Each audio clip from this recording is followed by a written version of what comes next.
তখন আমরা ওয়েভ দেখা স্টার্ট করি। ঠিক আছে, ওয়েভ কি দেখবো? এই যে P wave, Q wave, R wave, ST segment, T wave, এই ওয়েভগুলো দেখবো। কোনো অ্যাবনর্মালিটিস আছে তোমাদের ওয়েভ দেখা মানে হলো তোমাদের ওই এমআই খুঁজে বের করতে হবে, এই এসটি এলিভেশন আছে কিনা, অথবা ডিপ্রেশন আছে কিনা, অথবা প্যাথোলজিক্যাল কিউ আছে কিনা, অথবা টি ইনভার্সন আছে কিনা, মানে উল্টা টি, হ্যাঁ, আপরাইট না হয়ে টিটা নিচের দিকে। আচ্ছা, যদি কারো এসটি ডিপ্রেশন থাকে আমরা এটাকে ইসকেমিয়া বলি, কিন্তু তোমাদের কোনো ইসকেমিয়ার ইসিজি থাকবে না। যদি কোনো ইসিজিতে ইসকেমিয়া পাও তাহলে বুঝবো যে আরেক জায়গায় এমআই আছে হয়তো, তাহলে তোমাদের এমআই দিবে। আচ্ছা, এখন আমরা ইসিজিটাকে হেফাজত দেখলে হবে না, ইসিজিটাকে একটা প্যাটার্ন ফলো করে ওয়েভগুলো দেখতে হবে। এই প্যাটার্নটা লিখে নাও, লিড 1 আর এভিএল, এই দুটো একসাথে আমরা দেখি। Lead 1 with aVL, lead 1 with AVL.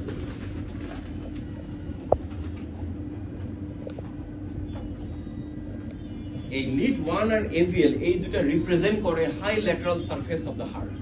কাকে রিপ্রেজেন্ট করে? High lateral surface of the heart.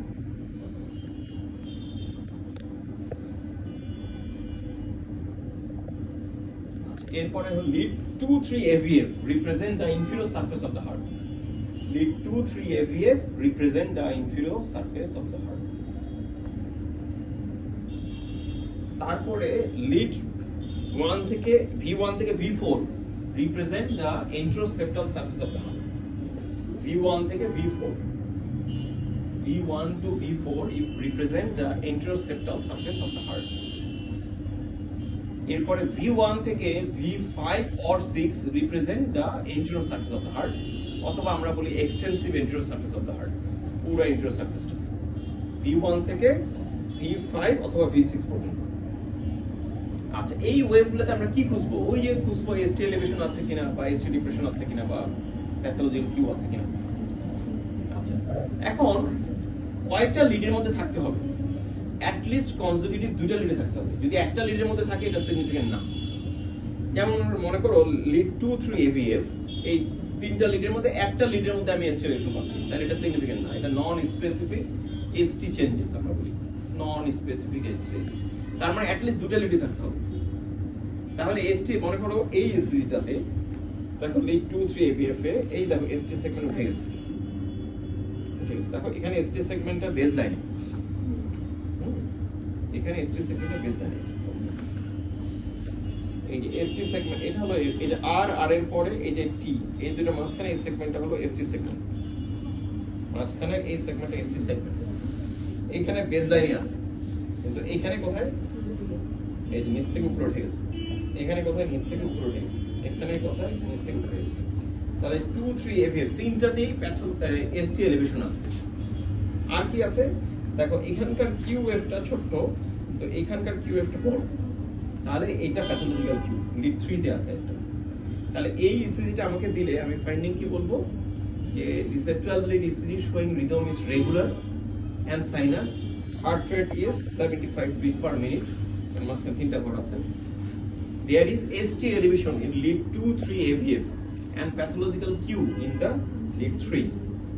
So my ECG diagnosis is acute inferior MI, ST elevation MI, acute inferior ST elevation MI, acute inferior ST elevation MI. Clear? এইভাবে diagnose করতে হবে। আমরা inferior কেন বলতেছি? কারণ 2, 3 AVF এই জায়গাটাও inferior surface represent করে। এর মধ্যে যে কোনো দুইটাতে থাকলেই আমরা এটা ইনফিরিয়র এমআই বলতে পারি। অলরেডি তিনটাতে আছে, তাহলে এই ইসিজি কমপ্লিট পারবো না। হ্যাঁ, acute inferior ST elevation MI. এরপরে তোমাকে চলে যাবে যে আর কি টেস্ট করবো, স্যার কার্ডিয়াক মার্কার করবো, আর কি করবো, স্যার ইয়া করতে পারি, ইকোকার্ডিওগ্রাফি করতে পারি, এনজিওগ্রাম করতে পারি। এরপরে বলবে যে তুমি মনে করো পেরিফেরিতে আছো, কিভাবে ম্যানেজ করবো, এইভাবে শুরু। আচ্ছা, ঠিক একই রকম এই ইসিটা দেখো, এটারও রিদম রেট ঠিক আছে, রিদম রেট ঠিক আছে। দেখো ওয়েভগুলো দেখার সময় আমরা প্যাটার্ন ফলো করে দেখবো। কি দেখবো? লিড 1 এর সাথে এভিএল 1 কিছু নাই, এভিএল এ একটু এসটি ডিপ্রেশন আছে। এভিএল এটা কিসের ফিচার? ST depression, ischaemia. কিন্তু তোমাদের তো ইসকেমিয়ার কোনো ইসিজি থাকবে না, তার মানে এখানে এলিভেশন খুঁজতে হবে, অন্য জায়গায় আছে।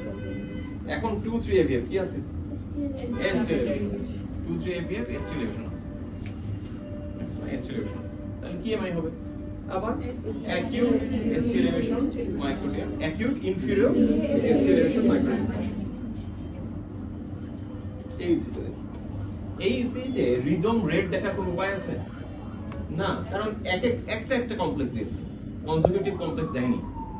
তাহলে একটা কমপ্লেক্স থাকলে আমি তো রেড রিদম দেখতে পারবো না, কারণ আমার তো একই লিডের মধ্যে আমাকে কনজুগেটিভ দুই তিনটাতে দেখতে হবে। তার মানে এখানে ওয়েভ দেখতে হবে, এটা দিছে কারণে। ওয়েভ দেখো তো, 1 এভিয়ার কোনো চেঞ্জ আছে? কি আছে? লিড 1 এভিয়ার 1, এই যে পি ওয়েভ কিউ নাই আর তারপর এস এসটি সেগমেন্ট টি, কোনো চেঞ্জ নাই, নরমাল। এটা তো এভিআর, আমি তো লিড 1 বলতেছি, এভিআর, আমি তো এভিআর দেখবো না, আমরা তো লিড 1 আর এভিএল দেখব। এভিএল, এটা হলো এভিএল, এভিএল নরমাল আছে, তাহলে 1 আর এভিএল কিছু নাই। এখন কোন কোন লিড দেখবো? লিড 2 3 এভিএল, লিড 2 কোনো চেঞ্জ আছে?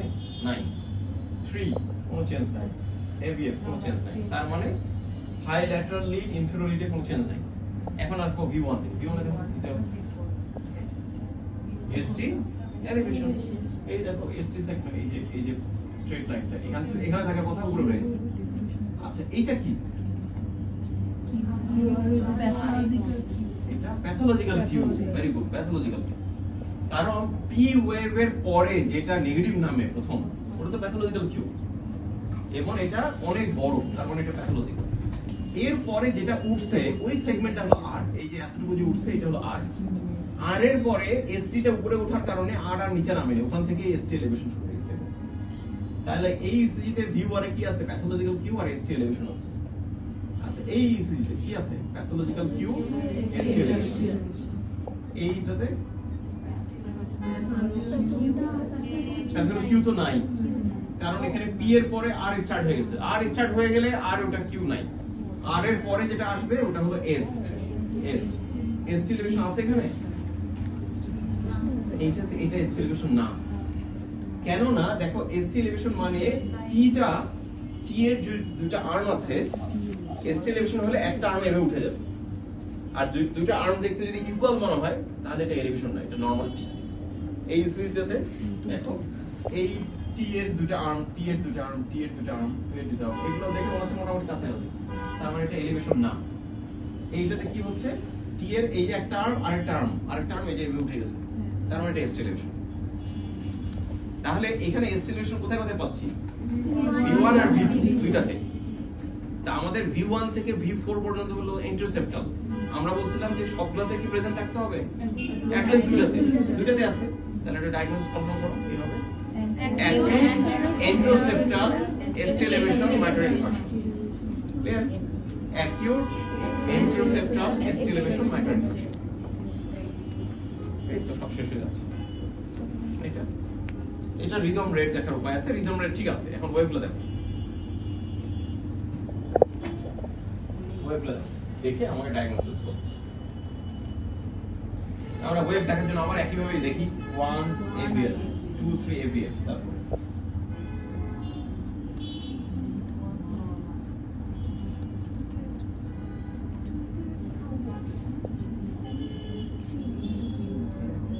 একজন নোট সাফ করে 1 AVL তেমন কিছু নাই, 2 তেমন কিছু নাই, এইখানে একটা প্যাথোলজিক্যাল কিউ আছে 3 তে, হ্যাঁ এটা ওল্ড হতে পারে। এখন মেইন ফাইন্ডিং হলো V1 থেকে V6 পর্যন্ত, এইটা কি? এটা প্যাথোলজিক্যাল কিউ। আর এই যে উপরে উঠে গেছে এরকম বাল্জ উঠে গেছে, এটা কি এসটি? এই এটা কি প্যাথোলজিক্যাল কিউ? এইটা না, কারণ এর আগে ওই যে ছোট্ট আর স্টার্ট হয়ে গেছে, এরকম খোঁচা উঠছে, তাহলে এটা এস। আর এখানে এসটি এলিভেশন আছে আছে, আর টিটা ইনভার্টেড, দেখো এই যে টিটা উল্টা দিকে, টিটা এরকম উল্টা দিকে। এখানে আমরা দেখি এই দেখো এসটি এলিভেশন, আর এটা হলো টি ইনভার্টেড টি, এসটি এলিভেশন ইনভার্টেড টি, এসটি এলিভেশন ইনভার্টেড টি, এসটি এলিভেশন ইনভার্টেড টি। তাহলে V1 থেকে V6 পর্যন্ত আমরা বলছিলাম যে V1 থেকে V5 টাচ করে গেলে আমরা এটাকে বলবো এক্সটেন্সিভ ইনফিরিয়র। তাহলে এটা acute extensive inferior ST elevation. কেউ এক্সটেন্সিভ কথা না বলতে চাইলে শুধু এন্ট্রি এমআই বলতে হবে। মানে whole of the interior surface is involve. তাহলে অ্যাকিউট এক্সটেন্সিভ এন্ট্রি এমআই হওয়ার জন্য V1 থেকে শুরু করে V5 পর্যন্ত আসতে হবে, মানে প্রতিটা লিডে চেঞ্জ থাকতে হবে অ্যাট লিস্ট V5 পর্যন্ত। V5 থাকলেও এটা এক্সটেন্সিভ, V6 থাকলেও এক্সটেন্সিভ। কিন্তু যদি V4 পর্যন্ত থাকতো তাহলে এক্সটেন্সিভ বলবো, তাহলে বলবো এন্টিসেপ্টাম। ঠিক আছে, যদি 4 পর্যন্ত থাকতো তাহলে বলতাম এন্টিসেপ্টাম। তাহলে দেখো এমআইসি কমপ্লিট তোমাদের, হ্যাঁ এমআই সব ইসি কমপ্লিট। এখন বাকি থাকলো হলো একটা হার্ট ফেলিওর ইসিজি, না সরি কমপ্লিট হার্ট ব্লকের, আর আরেকটা বাকি থাকলো লেফট ভেন্ট্রিকুলার হাইপারট্রফি। এটা এটা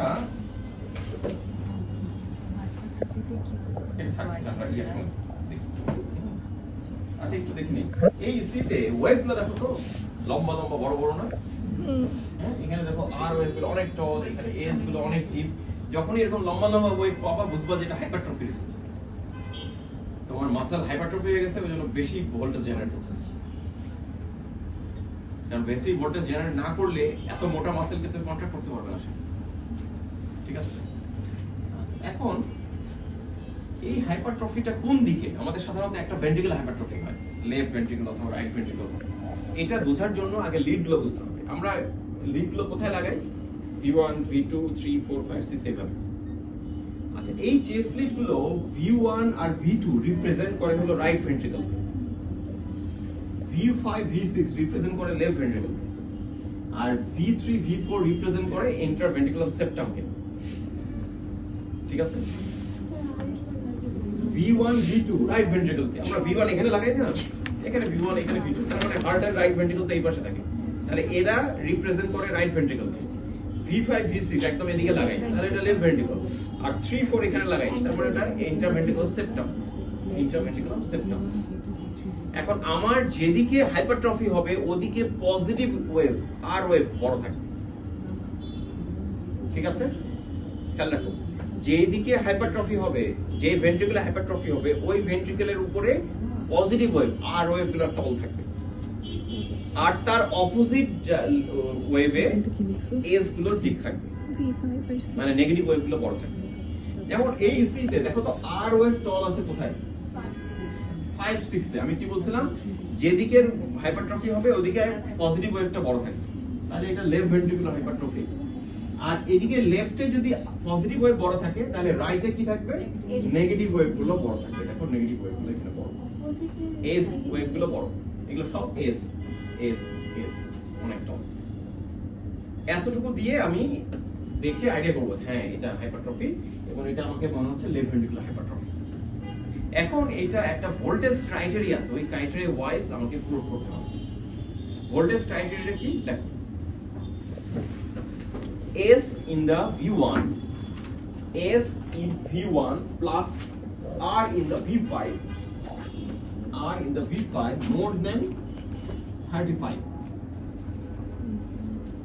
S in the V1 and R in the V5 more than 35 millimeter.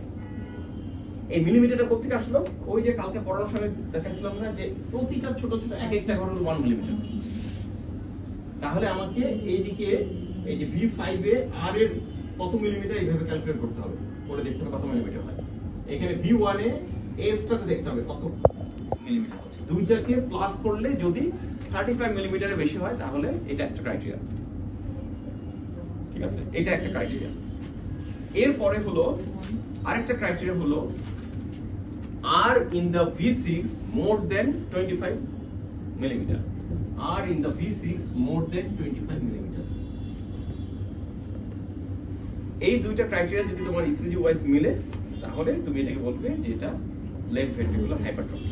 কিন্তু এখানে হাইপারট্রফির সাথে আরো একটা জিনিস আছে। দেখো V5 V6 এ টি ওয়েভটা ইনভার্টেড, দেখছো V5 V6 এ টি ইনভার্টেড, এইখানেও ইনভার্টেড আছে। ইনভার্সন টি থাকা মানে কি আমরা জানি? এটা না ইসকেমিয়া। এমআই মানে তো হলো এলিভেশন, চেস্ট এলিভেশন। এমআই মানে কোনো এসটি এলিভেশন। ঠিক আছে, T inversion, ST depression, this are the feature of ischemia. এই ইসকেমাটা আমাদের এমআই এর সাথেও থাকে, এমআই ছাড়াও থাকতে পারে। এখন এইখানে ইসকেমিয়া হলে এটাকে ইসকেমিয়া বলা যাবে না, কারণ এটা ট্রু ইস্কিমিয়া না, এটা রিলেটিভ ইস্কিমিয়া হচ্ছে। কেন? তোমার হার্টের মাসেল মোটা হয়ে গেছে, ওর খিদা বেড়ে গেছে, ডিমান্ড বেড়ে গেছে, কিন্তু ব্লাড ফ্লো তো আর ওই হিসেবে বাড়েনি। ব্লাড ফ্লো তোমার করোনারি আর্টারি আগে যতটুকু ছিল অতটুকুই আছে। তাহলে এটা কি হচ্ছে? Relative ischaemia. এখানে হয় কি, তার ডিমান্ড বেশি কিন্তু করোনারি ফ্লো নরমাল, করোনারিতে কোনো ব্লক নাই। এই জন্য এটাকে বলা হয় স্ট্রেইন। এটাকে আমরা ইস্কিমিয়া উল্লেখ করবো না, এটাকে বলবো স্ট্রেইন। যখনই হাইপারট্রফির সাথে এই চেঞ্জটা থাকবে, এসটি ডিপ্রেশন বা টি ইনভার্সন, তখন এটাকে ইস্কিমিয়া না বলে আমরা বলবো হাইপারট্রফি উইথ স্ট্রেইন। যেমন left ventricular hypertrophy with strain. Strain মানে হলো রিলেটিভ ইস্কিমিয়া, মানে তোমার খাবারের চাহিদা বেড়ে গেছে, তুমি খাবার সাপ্লাই দিতে পারছো না, কিন্তু কোনো অবস্ট্রাকশন নাই, খাবার আসাতে কোনো বাধা নেই। এখন এইটার কোশ্চেন জিজ্ঞেস করবে যে পেশেন্ট এক্সামিন করলে কি পাবো? স্যার আমি পাবো অ্যাপেক্স বিটা শিফটেড থাকবে আউটওয়ার্ডস ডাউনওয়ার্ডস। এই পেশেন্টের যদি হার্ট ফেলিওর থাকে তাহলে আমি বাইলেটারাল বেসাল অক্লুশন পেতে পারি। কি কারণে বাড়তে পারে? সরি, হাইপারট্রফি কি কারণে হতে পারে? লেফট ভেন্ট্রিকুলার হাইপারট্রফি, ওই ঘুরে ফিরে একই কজ। লেফট হার্ট ফেলিওরের যে কজ একই cause, systemic hypertension, valvular heart disease. যেমন ভালভুলার হার্ট ডিজিজের মধ্যে aortic stenosis, aortic regurgitation, mitral regurgitation. Mitral স্টেনোসিসে লেফট হার্ট কোনো বড় হবে না, মানে লেফট ভেন্ট্রিকল বড় হবে না, অ্যাট্রিয়া বড় হবে। আচ্ছা, এরপরে হাইপারট্রফিক অবস্ট্রাটিক কার্ডিওমায়োপ্যাথি। এই তো এই কটা কজ।